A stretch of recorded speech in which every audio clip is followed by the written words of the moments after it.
আসসালামু আলাইকুম everyone, welcome back to my channel unique recipe BD. আজকের এপিসোডে আমি আপনাদের জন্য নিয়ে এসেছি সবজি দিয়ে তৈরি মজাদার ভুনা খিচুড়ি। আজকে আমি ভুনা খিচুড়ির জন্য নিয়েছি পোলাও চাল 3 কাপ, ভাজা মুগ ডাল হাফ কাপ, মসুর ডাল হাফ কাপ। সবজির মধ্যে আমি নিয়েছি ফুলকপি 1 কাপ, বাঁধাকপি 1 কাপ, শিম 1 কাপ, গাজর ও আলু 1 কাপ, বরবটি হাফ কাপ, পালং শাক 1 কাপ, সয়াবিন তেল হাফ কাপ। এবার দেখে নিচ্ছি মশলাগুলো। পেঁয়াজ কুচি হাফ কাপ, আদা রসুন বাটা 2 চা চামচ, হলুদ গুঁড়া হাফ চা চামচ, মরিচ গুঁড়া 1 চা চামচ, ধনিয়া গুঁড়া হাফ চা চামচ, 7-8টা কাঁচামরিচ ও পরিমাণ মতো লবণ। এখানে নিয়েছি 1 চিমটি আস্ত জিরা, 4টা এলাচ, 3 পিস দারচিনি, 2টা তেজপাতা। আরও নিয়েছি ভাজা জিরার গুঁড়া 1 চা চামচ, 5 ফোড়ন গুঁড়া 1 চা চামচ। প্রথমেই চুলায় একটি হাঁড়ি বসিয়ে তেল দিয়ে দিচ্ছি। তেল গরম হলে আস্ত জিরা, তেজপাতা ও গরম মশলা দিয়ে একটু নেড়ে চেড়ে তাতে দিয়ে দিচ্ছি পেঁয়াজ কুচি। এবার চুলার আঁচটা মিডিয়াম করে একটু ভেজে নিব। হালকা ভাজা হয়ে গেছে। এখন আদা রসুন, হলুদ গুঁড়া, মরিচ গুঁড়া, ধনিয়া গুঁড়া ও লবণ দিয়ে দিচ্ছি।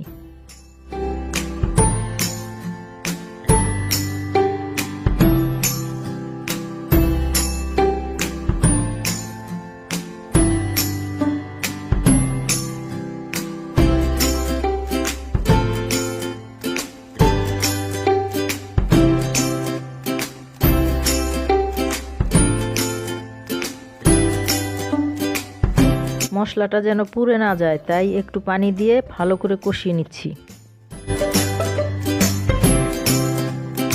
মশলা কষানো হয়ে গেছে। এখন দিয়ে দিচ্ছি গাজর ও আলু, শিম, বরবটি ও বাঁধাকপি।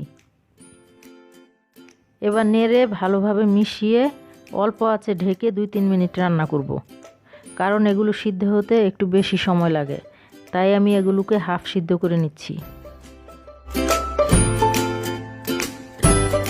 2-3 মিনিট পর এবার ফুলকপি ও পালং শাক দিয়ে আবার কিছুক্ষণ ভেজে নিব।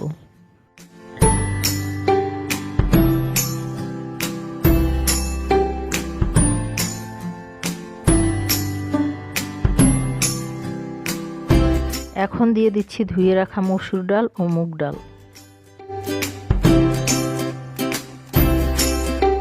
একটু নেড়ে চেড়ে তাতে দিয়ে দিচ্ছি আগে থেকে ভিজিয়ে রাখা পোলাওর চাল। আমি চালগুলোকে 20 মিনিট আগে ধুয়ে রেখেছিলাম।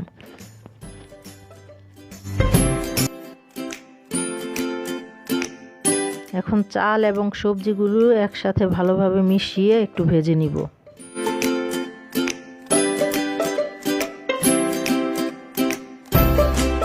ভাজা হয়ে গেছে। এখন আমি পানি দিয়ে দিব। পানির পরিমাণটা হচ্ছে, আমি চাল নিয়েছি 3 কাপ আর ডাল নিয়েছি হাফ হাফ করে 1 কাপ, এই হলো 4 কাপ। তাই আমি 8 কাপ পানি দিব, মানে পোলাও রান্নার মতোই পানিটা দিতে হবে। এবার ভালোভাবে নেড়ে চুলার আঁচটা বাড়িয়ে দিয়ে বলক আসা পর্যন্ত অপেক্ষা করব। বলক চলে এসেছে। এখন মিডিয়াম লো আঁচে ঢেকে রাখবো কিছুক্ষণের জন্য। ফিরে এলাম 7-8 মিনিট পর। এবার কাঁচামরিচ ও ভাজা জিরার গুঁড়া দিয়ে ভালো করে নেড়ে দমে রাখবো 5 মিনিটের জন্য।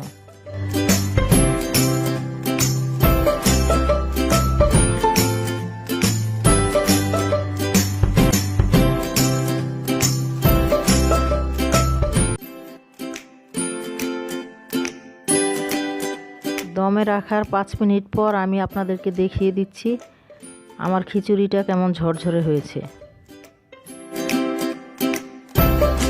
খিচুড়িটা চুলা থেকে নামিয়ে নেওয়ার আগে আমি এর মধ্যে 5 ফোড়নের গুঁড়া ব্যবহার করেছি, কারণ 5 ফোড়নের ফ্লেভারটা আমার কাছে অনেক ভালো লাগে। আপনারা চাইলে পেঁয়াজ বেরেস্তা বা ধনিয়া পাতা ব্যবহার করতে পারেন।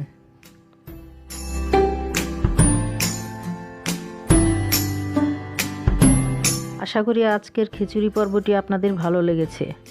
আমার রেসিপিটি যদি আপনাদের ভালো লেগে থাকে তাহলে লাইক ও শেয়ার করবেন এবং অবশ্যই আমার চ্যানেলটিকে সাবস্ক্রাইব করবেন আর পাশে থাকা বেল আইকনটি অন করে দিবেন।